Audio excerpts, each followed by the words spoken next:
Започва нашият Survival Exploratory Mission. Това е белег от енкаунтър с отровна медуза. Да видим днес какво ще стане. Аз, знаеш как ми подут целя тук глезен ми е подут синина. От какво животно е това? От това като прескачах. Това е зооклон. Да. Ето го и Стаско, който за момента няма белези, но да видя днес какво ще стане. Има, ето виж. Ето. О, чакай, той има. Това също е някакво зооклон. Добре. Ето, прекрасен ден.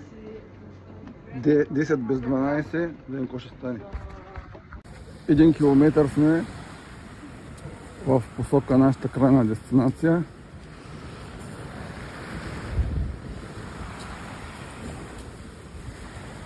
Тук все още е лесно и приятно. Всичко е точно. Километър и половина по нашия път. Сега сме по пътеката. Тази кал, размесена с малко морска вода, е отлична за поставяне по тялото като луга. Нещо, което Светлите планирала да направи в близкото време. Ето го и Стаско. Той е нашият бодигард и ни предпазва от всякакви опасности, включително и от свлачищи. 2 км нашето пътуване, стигаме до плажа и сега има пътека, по която ще минем и там, през гората. Започва горската част на прехода.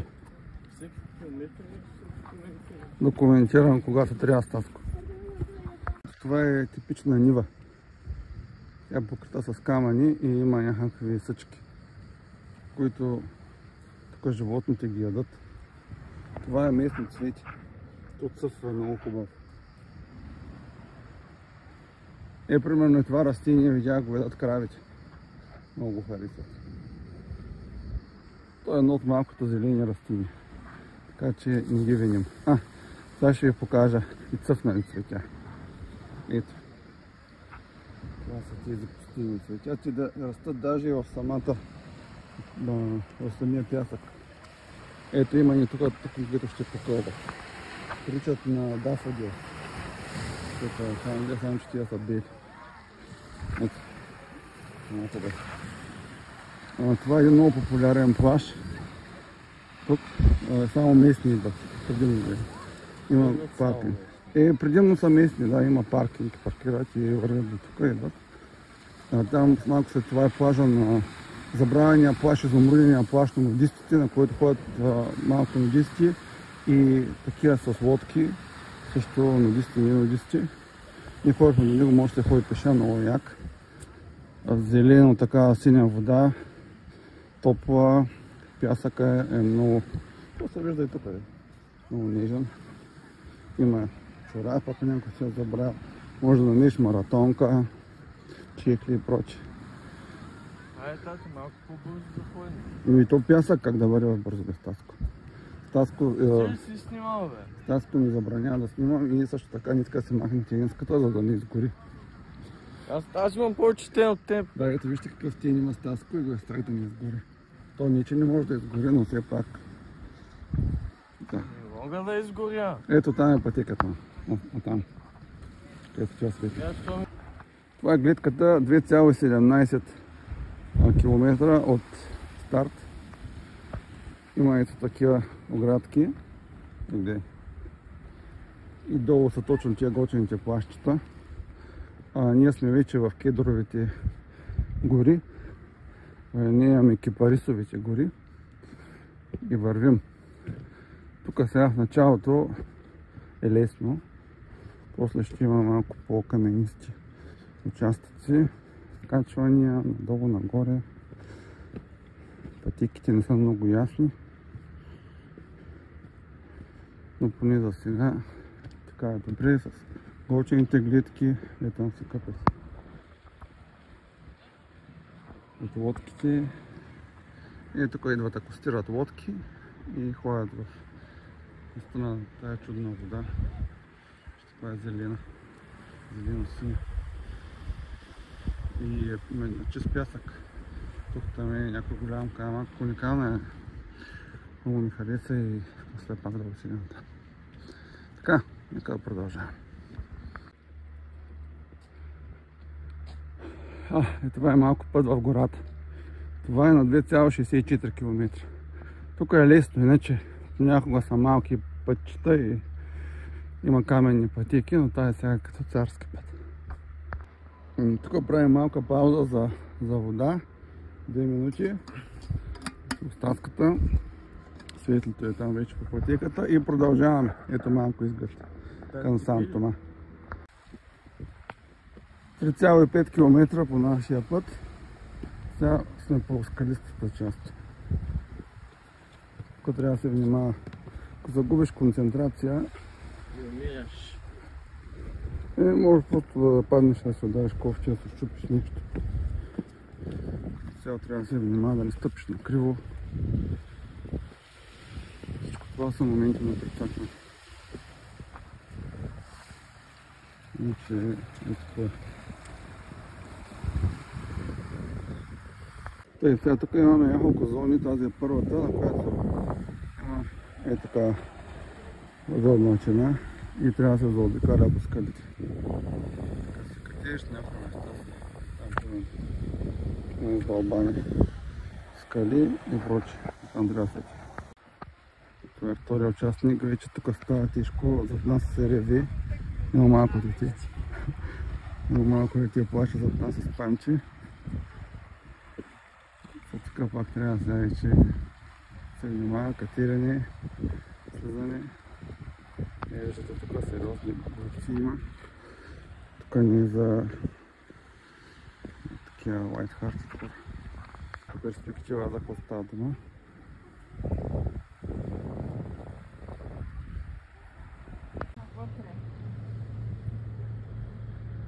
Това е първия залив, а ние ще ходим на втория. 4,21 км до сега. Продължаваме.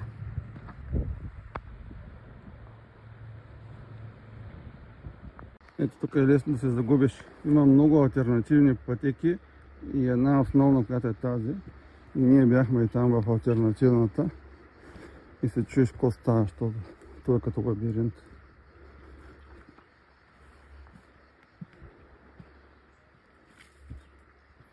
Ето тук е. Така, надолу. Имаш очите. Жунга. Сега следвахме тук пътечката, стигнахме до Заревчето, но до дървото. Тук няма. Това нагоре. Дървото. Сигурни сме. Сега трябва да се върнем горе, имаше един друг път. Трябва по него. Тук е истински лабиринт. Лудница. Ето имаме брейктру. Успяхме да намерим пътеката.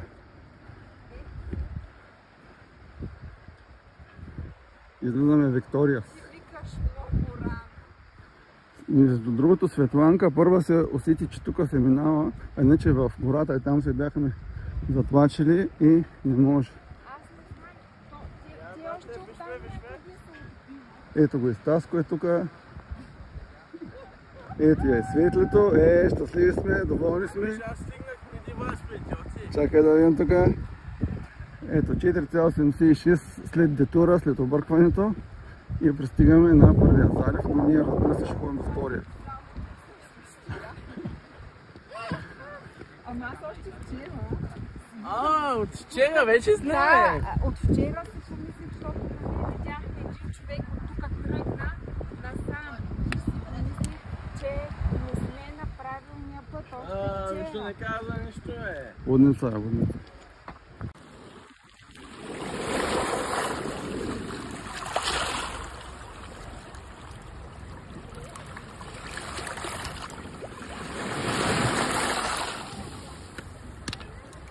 Ставаме за този залив зад нас. Ето там е бункера. И тръгваме към нашата крайна дестинация, още 2,4 км. Тук отдолу също има един изумруден залив, който обаче мисля, че не може да се ходи на него. Май няма пътека, ама може и да има. Сега ще видим, ще разучим. Иначе тук пътя е много хубав. Той даже някои коли мисля, че са някакви джипчета да минават. По-бавничко. И ние, разбира се, и това ще е много интересно. Май се променяме плановете и от този плаж, който не бях сигурен дали може да се ходи, виждам, че може и изглежда супер. Ако ще дойдем тук да го пробваме сноркелинга. Ето е картата. Кава Фустам. Преди беше Кава Ескорксада, а сега сме тук. Мислехме да ходим и все пак ще отидем до Кава де Требавогер. И сме по този синия път. Ето ги нашите Adventurers. И гледайте, това е хора Кава Фустам.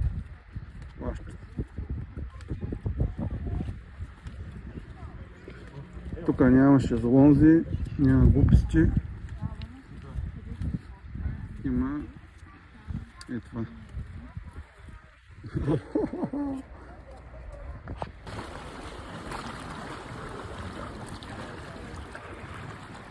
И светната влиза във водата.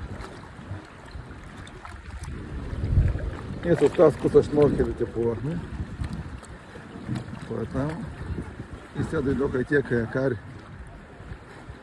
Някакви само момчета са. Значи с шнорхелите там ходихме и после и там. Има рибки. Няма медузи, което е хубаво. Приятно плащат. Опа! И сега има малки рибки не ядат. Направо ме кълват. Мога да ги снимам, тук не се виждат, ама се усещат. Те са от тия къде те почистват от това. Ето тук има местни хора. Те идват от яхтите, които по ние яхти има няколко и оттам идват. Ами иначе планът ни е, да се махнат, ще ме смачкат. Планът ни е да сега с банските да отидем до другия плаж, който е на около 20 минути от тук, предполагам, и да видим там за какво става въпрос.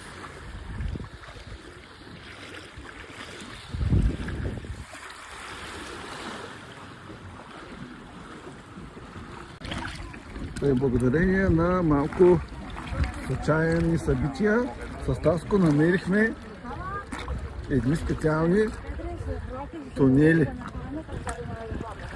които са тук. Тук може за хора, които да искат да имат секс тайм. Имаше тук едни младежи, по-моноки, имаше и възрастни. Даже един тук французен през това се провря. Това обаче виж вълните като идват. Нагоре, надолу, нагоре, надолу. И ето тук има камъни, е хубаво да се обуски. И прави забой и излиза от другата страна. Ето го нагоре. Много интересно. Така че, ето аз излизам през Таско. Изумрудената вода. Ето ги тук. Това са французите, които също бяха се навляли там. Който даже мисли пак да минава през тунела, защото много му харесва. Ето има Инстаграм неща, има голи мацки, монокини и тук е Таско. Разбира се, нашия приятел. А той също скача там. Там е опасно между другото, защото е доста хичния дълбок. Аз стигам дъното. Той от каякарите. И те видяха едни, че скачат, но трябва да скачаш кликнал и цяло е опасно. Вече да видим след това дали ще оцелее. Рисков номер. Аз го съветвам да не скача. Да, като цяло има голям шанс да се прецака. Ето. Да ви покажем малко големацко положение. Това ще видим дали ще се навие да скача все пак. Може би не. Може би се отказа, видя, че е много плитко. Може и да е глупав и да реши да скочи. Със сигурност не трябва да скачам напред с ръцете, защото там няма метър и 60 някъде, само има долу камери. Трябва да скочиш с дупето напред. Със сигурност не са глупи. Те му дават някакви тъпи инструкции, ама някакви пияниц, каякари. Момчето ще се затрие. Ще изглежда добре, ама язък. Нека да видим. Съответно там има хора в тунела. Страгва е, има защо. Няма защо, не е високо, но пак е много опасно. Добре, мисля, че може и да оцеля. Жив. Всичко е наред. Браво. Окей. Ами това е хора от нас. Ето ви как карате.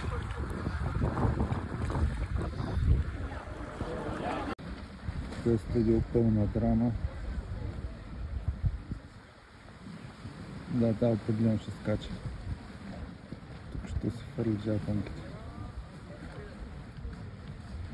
Чайте, тук има момчета да тук да видим.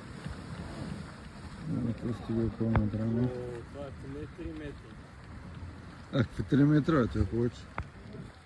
Ето там.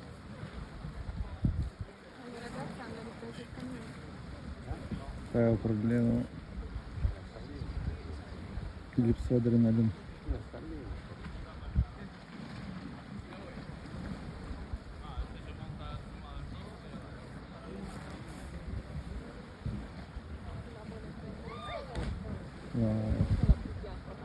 Живее. Всичко е наред. Хепи енд. И така, тези младежи се връщат, където ние сега заминаваме. Ето е нашата група. Светлито, Саско. Светлито е нещо като Тартор. И сега имаме към 2 км до следващия плаж. Ето ги нашите хора. По една наистина уникална пътека. Ето, това е просто уникално. Какъв изумруд кочов. Много хубаво. И ето всъщност нашия път. Ето това ни показва на къде да ходим в случая. Там. Тук на едно сравнително неочаквано място. Средиземноморски розмарин. Мирише като нормален розмарин. Изглежда малко по-ароматен и по-малко слаба миризмата. Ето, много.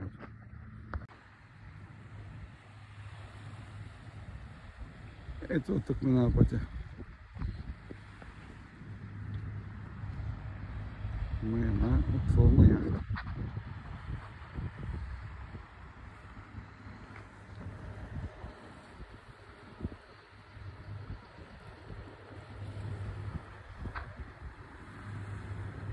Тук е доста интересно, понеже е започнала да ерозира скалата отдавна и има пясък. Доста далеч от вода се образува пясък. Интересно. Това се рони лека по лека и става ситен пясък.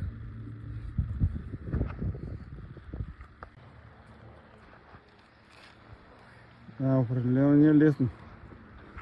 Ето такива пътики са. Така. Точно. Ето стигнахме до следващия залив, който е доста по-разочароващ от предишните два, особено предишния. Тук се излива една река. Съответно там водата е кафява и не толкова синьо, т.е. не е синьо. Значи плажа е пясъчен. Има яхти, но не знам що са тук. И ние решихме да се хапнем тук на сянката и след това ще отидем на пътя да се връщам. 7,37 км. 3 часа обратно. И това е от нас за сега. Тук сме в полеви условия, ще ядем октопод варен и понеже сме много зле с водата. Аз искам да си опитам от маслените. Тя иска маслини, ще яде, имаме хляб. И сега ще й дам маслини, защото тук няма се развива без маслини и октопус лотър. Ето ги на светните маслини, дето много иска да го опита. Значи маслини, хлебче, октопод. Това е името. Стаска не изглежда заинтересован. И сега заобикаляме, отиваме до пътя. И всъщност не го покажа.